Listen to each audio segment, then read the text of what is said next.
বছরে প্রায় 59 বার যেহেতু স্বর্ণের দাম সমন্বয় করেছে, প্রতি মাসে দেখা যায় যে প্রায় 5 বার দাম সমন্বয় করেছে। কেন এতবার দাম সমন্বয় করা হচ্ছে স্বর্ণের?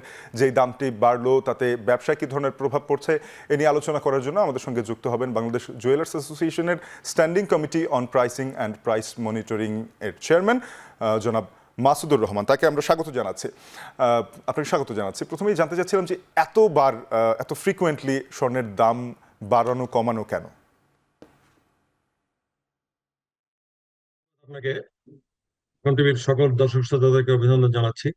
বিষয়টা হচ্ছে, দেখুন, স্বর্ণ এমন একটা মেটাল যেটা আপনার ডিপোজিটের ক্ষেত্রে অথবা আপনি যদি রিজার্ভ হিসেবে ধরেন, তো এটা একটা সেফ হ্যাভেন স্ট্যাটাস দিচ্ছে। ওয়ার্ল্ডের মধ্যে একটাই মেটাল আছে, হাই ভ্যালুড প্রোডাক্ট যেটাকে আমরা বলি। সো এইটা যখন ওয়ার্ল্ড মার্কেটে এর দাম বেড়ে যায়, আলটিমেটলি রেস্ট মানে প্রত্যেকটা দেশেই তার দাম সমন্বয় করতে হয়। না হলে হয় কি, যে আপনার যদি কোনো দেশের দাম কম থাকে, সেই দেশ থেকে এটা আলটিমেটলি আপনার ইনফর্মাল ওয়েতে অন্য দেশে চলে যাওয়ার একটা মোক্ষম সুযোগ থাকে। এইসব কারণে হচ্ছে কি, যে আপনার ক্রেতাদের স্বার্থে এবং ব্যবসায়ীদের স্বার্থ সুরক্ষার জন্য বেসিক্যালি দামটাকে সমন্বয় করা হয়, এইটাই মেইনলি মূল কারণ।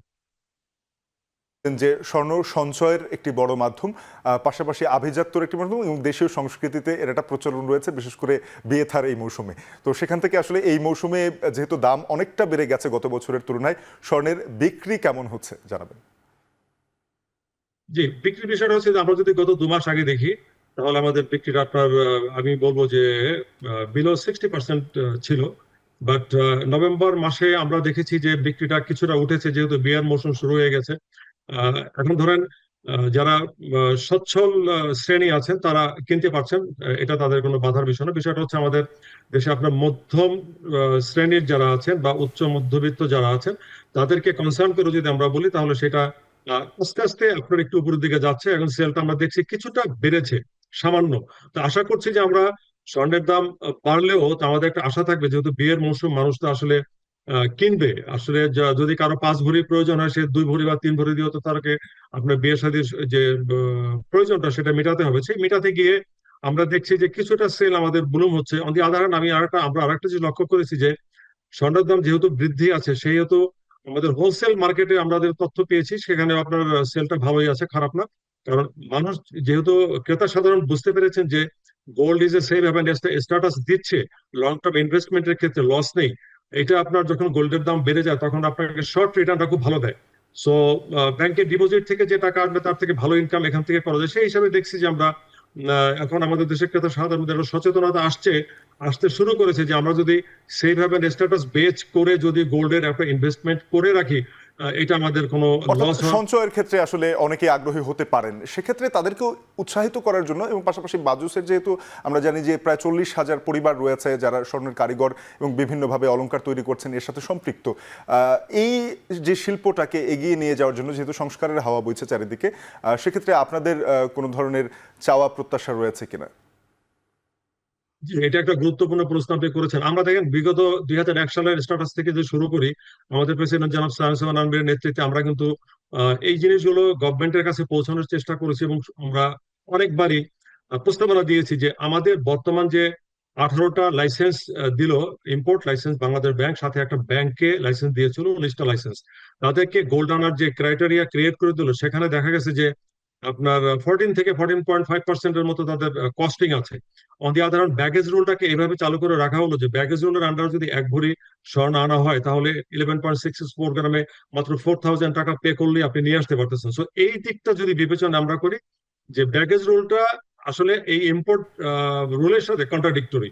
তো সেক্ষেত্রে আমরা মনে করি যদি আপনার ব্যাগেজ রুলটাকে একটু পরিবর্তন করা যায়, যেহেতু আমরা দেখলাম যে এনবিআর এর চেয়ারম্যান মহোদয় বলছিলেন যে বাংলাদেশে ব্যাগেজ রুলের আন্ডারে ব্যাগেজ রুল অপব্যবহার করে যে স্মাগলিং এর বা আপনার ইনফর্মাল ওয়েতে গোল্ড আসছে, সেটা বেসিক্যালি আমাদের দেশে কতটুকু কাজে আসে সেই স্ট্যাটিস্টিক আমাদের কাছেও নেই, গভর্নমেন্টের কাছেও নেই। এই গোল্ড কোথায় আসে, কোথায় যায়, কেউ জানে না। তো এইটা যদি আপনাকে আমি একটা তথ্য দিই, কাস্টমস এর একটা তথ্য আমার কাছে আছে। 2022-23 সালে আমরা দেখেছি 17.89 টন গোল্ড বাংলাদেশে আপনার ফর্মাল ওয়েতে ট্যাক্স দিয়ে নিয়ে আসা হয়েছে। সো এই জিনিসগুলো বিবেচনা এনে যদি আমাদের দেশে ইন্ডাস্ট্রিয়াল ডেভেলপমেন্টের কথা আমরা যদি চিন্তা করি, যে বাংলাদেশে অনেকগুলো ফ্যাক্টরি হয়েছে বাজুসের 2001 সাল থেকে 21 সাল থেকে 23 সাল বা 24 সাল পর্যন্ত। তো এখানে বিএফআই এর একটা রিপোর্ট আমাদের 23 সালে আমরা দেখেছি যে বাংলাদেশে $22 বিলিয়ন ট্রেড করার সম্ভাবনা আছে। আর এই $22 বিলিয়ন ট্রেডের থেকে 10,000 কোটি টাকা ভ্যাট আরোহণের একটা সুযোগ আছে। তো এই ক্ষেত্রে আমরা গভর্নমেন্টকে অনুরোধ করতে চাচ্ছি যে এই সংস্কারের সময় যদি এই পদ্ধতিগুলো চালু করে দেওয়া যায়, যে গোল্ডকে ফর্মাল ওয়েতে আনার একটা পদ্ধতি করে দেওয়া যায়, ইনভেস্ট এখানে বাড়বে, ফরেন ইনভেস্টর আসবে। অলরেডি আপনারা জানেন যে বাংলাদেশে কিছু বিদেশি কোম্পানি এসেছে, তারা এস্টাবলিশমেন্ট স্ট্রাকচার করেছে এবং লোকালও কিছু ইনভেস্টররা এগিয়ে এসেছে। তো এখন তাদের সুযোগটা করে দিতে হবে যে আমি ফর্মাল ওয়েতে গোল্ড আনবো, এটা আমরা এক্সপোর্ট করবো, in return of there export আমাদের ডলার আসবে এবং আমাদের দেশের এমপ্লয়মেন্ট স্ট্রাকচার সৃষ্টি হবে। এটা হচ্ছে most important. On the other hand, local মার্কেটে যে চাহিদা সেটাও যদি আমরা ফর্মালিতে এনে গভর্নমেন্টের ট্যাক্স ব্যাট যেটা ইম্পোজিশন আছে সেটাকে ক্লাস করে ক্যাটাগরাইজ করে যদি আমরা মার্কেটে ছেড়ে দিতে পারি, বাংলাদেশের ক্রেতা সাধারণ মনে করে ওয়ার্ল্ড মার্কেটে গিয়ে আর এই গোল্ড কেনার জন্য তারা দেশে বেড়ে যাবে না, এখান থেকে তারা গোল্ড কিনবে, ইনভেস্টমেন্ট দেশেই থাকবে।